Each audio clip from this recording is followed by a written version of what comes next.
백치애인이라는 글이 있습니다. 나에겐 백치애인이 있다.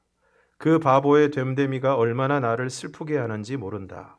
내가 얼마나 저를 사랑하는지를 그리워하는지를 그는 모른다. 별 볼 일 없이 우연히, 정말이지 우연히 저를 만나게 될까 봐서 길거리에 한 모퉁이를 지켜서 있는지를 그는 모른다. 제 단골 다방에서 다방문이 열릴 때마다 불길 같은 애수의 눈을 쏟고 있는지를 그는 모른다. 길거리에서, 백화점에서, 또는 버스 속에서, 시장에서, 행여 어떤 곳에도 네가 나타날 수 있으리라는 착각에 긴장된 얼굴을 하고 사방을 두리번거리는 이 안타까움을 그는 모른다. 밤이면 내게 줄 편지를 쓰고 또 쓰면서 결코 붙이지 못하는 이 어리석음을 그는 모른다. 자신의 사랑을 몰라주는 사람에 대한 애끓는 마음을 담은 이 글을 쓴 사람은 바로 신달자 시인입니다. 신달자 시인은 이 백치애인이라는 글로 사람들에게 알려지게 되었고, 또 실화를 바탕으로 한 물 위의 여자라는 소설로 일약 베스트셀러 작가가 됩니다.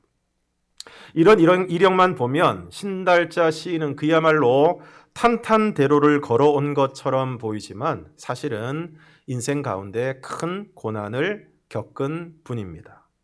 신달자 시인이 35살 되던 해에 남편이 뇌졸중으로 쓰러지게 됩니다. 그때 아이가 셋이었는데 7살, 6살, 2살이었다고 합니다. 또 시어머니도 누워 계신 상황이었습니다. 남편이 쓰러지고 경제활동을 하지 못하게 되자 집에 있는 물건을 팔고 장사를 하기도 했는데, 한 번은 물건을 팔려고 하는데 한 사람이, 그것도 아주 친했던 사람이 그 물건에 대해서 막 흠을 잡았다는 것입니다. 친한 사람이었음에도 불구하고 그 신달자 시인의 처지가 어렵게 되니까 그 신달자 시인을 막 대했던 것입니다. 그런데 그 일이 얼마나 상처가 되었는지 그 일로 통곡을 하게 되고 집에 가서 팔려고 했던 물건들을 전부 욕조에다 집어넣고 물을 틀었다는 것입니다. 내가 절대 다시는 이런 일을 하지 않겠다. 그리고 성당에 가서 흙바닥에 엎드려서 새벽 3시까지 통곡을 하면서 기도했다는 것입니다. 그리고 하나님께 따졌다는 것입니다. 하나님, 왜 나에게 이런 고통을 주십니까? 우리가 다 죽어야 되겠습니까? 그런데 그렇게 혹독한 고통을 겪으면서 시인은, 물론 시간이 많이 지나서 깨달은 것이겠지만, 그 고통이 내 교만과 오만을 잠재우기 위한 것이 아니었나 생각했다는 것입니다. 그리고 주어진 고통을 통해서 시인으로서의 정신력을 강화하라는 뜻으로 받아들였다는 것입니다. 그래서 그러한 마음을 담아서 쓴 책이 2008년에 출간한 에세이 나는 마흔의 생의 걸음마를 배웠다라는 책입니다. 그러면서 자신에게 다가온 고통과 상처를 받아들이고 수용하고 그것을 어루만지며 화해하는 삶을 살아왔다는 것입니다. 그러면서 이렇게 이야기를 합니다. 굴욕을 참을 줄 알아야 꿈을 이룰 수 있다. 굴욕이 집 앞에서 노크를 한다면 기꺼이 문을 열어 손님으로 대접할 것이다. 그리고 그러한 마음을 열애라는 시에 적나라하게 담았는데, 손을 베었다. 붉은 피가 오래 참았다는 듯 세상의 푸른 동맥 속으로 뚝뚝 흘러내렸다. 잘 되었다. 며칠 그 상처와 놀겠다. 일회용 밴드를 묶다 다시 풀고 상처를 혀로 쓰다듬고 딱지를 떼어 다시 덧나게 하고 군것질하듯 야금야금 상처를 환하게 하겠다. 그래, 그렇게 사랑하면 열흘은 거뜬히 지나가겠다. 피 흘리는 사랑도 며칠은 잘 나가겠다. 내 몸에 그런 흉터 많아 상처 가지고 노는 일로 늙어버려. 고질병, 류마티스, 손가락 통증도 심해. 오늘 밤 그 통증과 엎치락 뒤치락 뒹굴겠다. 연인 몫을 하겠다. 입을 꼭꼭 물어뜯어 내 사랑의 입 툭 터지고 허물어져 누가 봐도 나 열애에 빠졌다고 말하겠다. 작살나겠다. 그야말로 상처와 고통을 수용하고 또한 부대끼며 살아가는 모습을 잘 표현하고 있는 시입니다. 오늘 사도 바울도 자신이 당한 고난에 대해서 이렇게 표현하고 있습니다. 힘에 겹도록 심한 고난을 당하여 살 소망까지 끊어지고 우리는 우리 자신이 사형 선고를 받은 줄 알았으니. 얼마나 고난이 심했던지 살 소망이 끊어졌다는 것입니다. 살 생각이 없어졌다는 것입니다. 그리고 사형 선고를 받은 줄 알았다는 것입니다. 정말 사도 바울은 복음을 전하면서 숱한 고난을 당했습니다.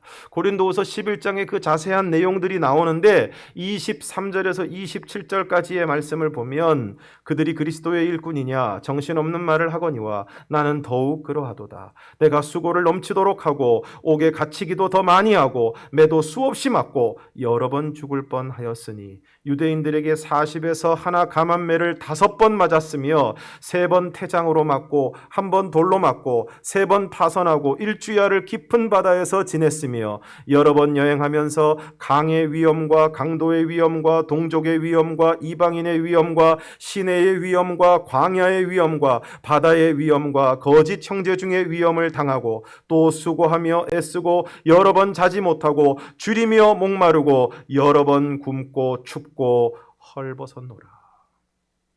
옥에 갇히고 매도 수없이 맞고 40에 하나 감한 매를 한 번만 맞아도 다시는 맞고 싶지 않을 텐데 그런 매를 5번이나 맞고 실제로 돌에 맞아 사람들이 죽은 줄 알고 버리고 갔는데 나중에 또 툭툭 털고 일어나서 전도 여행을 떠나고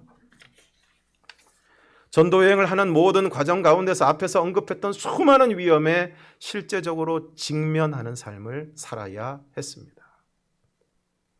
그런데 신달자 시인이 자신이 겪은 고통들을 자신의 교만과 오만을 잠재우기 위한 것이고 시인으로서의 정신력을 강화하라는 뜻으로 받아들였다고 했는데 이처럼 사도 바울도 자신에게 주어진 이러한 모든 고난에 분명한 이유와 목적이 있다고 오늘 말씀에서 말씀하고 있습니다. 9절 말씀. 이는 우리로 자기를 의지하지 말고 오직 죽은 자를 다시 살리시는 하나님만 의지하게 하심이라. 인간은 참 교만합니다. 그래서 웬만해서는 하나님을 의지하지 않습니다. 자아가 시퍼렇게 살아서 스스로를 의지하고 내가 뭐든지 할 것처럼 생각합니다. 그러나 그렇게 해서는 하나님을 찾지도 않고 하나님을 바라보지도 않고 그렇게 자신만 믿고 자기만 의지하고 살다가 인생이 끝나버립니다. 그래서 하나님은 고난을 통해서 오늘 우리가 자기를 의지하지 않고 하나님을 의지하게 하시는 것입니다. 그래서 이 찬송이 나올 때까지 우리를 몰아가십니다. 천부여 의지없어서 손들고 옵니다. 하나님을 의지해야 되는데 하나님께 와야 되는데 하나님께 손을 들어야 하는데 여전히 고집을 부리고 자기를 의지하고 자기 마음대로 자기 생각대로 살아가니까 고난을 통해서 돌아오게 하시고 깨닫게 하시고 마침내 하나님만 의지하는 삶을 살아가게 하시는 것입니다. 그리고 이처럼 하나님만 의지하게 될 때 어떻게 됩니까? 10절 말씀을 우리가 함께 읽겠습니다. 시작. 그가 이같이 큰 사망에서 우리를 건지셨고 또 건지실 것이며 이후에도 건지시기를 그에게 바라노라. 이처럼 사도 바울이 오직 죽은 자를 다시 살리시는 하나님만 의지하게 되었을 때 하나님께서 큰 사망에서 우리를 건지셨고 또 건지실 것이며 이후에도 건지시기를 바란다고 고백하고 있습니다. 실제로 하나님은 바울이 직면한 수많은 위기와 고난에서 사도 바울을 건져 주셨습니다. 앞에서 말씀드린 돌에 맞아 죽은 줄 알고 시외로 끌어내쳤을 때에도 하나님께서는 사도 바울을 살려주셨고 수많은 살해 위협과 파선의 위기 가운데서도 그리고 멜리데 섬에서 독사에 물렸을 때에도 하나님께서는 사도 바울을 살려주셨습니다. 한 해를 돌아보면 오늘 우리에게도 숱한 위기와 고난이 있었습니다. 때로는 숨이 쉬어지지 않을 만큼 답답하고 막막하고 과연 이제 나의 삶에 소망이 있나? 라는 생각이 들 정도로 너무나 힘들었던 순간도 있었습니다. 그런데 그런 모든 위기와 고난 가운데서 하나님께서는 오늘 저와 여러분을 건지시고 건지셔서 오늘 저와 여러분이 이 자리까지 오게 된 줄로 믿습니다. 그리고 여전히 고난이 있고 위기가 있고 풀리지 않는 문제가 있고 막막하고 답답한 우리의 인생이지만 오늘 우리가 분명히 믿는 것은 지금까지 우리를 건져주신 그 하나님께서 앞으로도 우리와 함께 하시고 우리를 그 모든 어려움으로부터 건져주실 줄로 믿습니다. 그리고 기도를 부탁합니다. 11절 말씀을 보겠습니다. 너희도 우리를 위하여 간구함으로 도우라.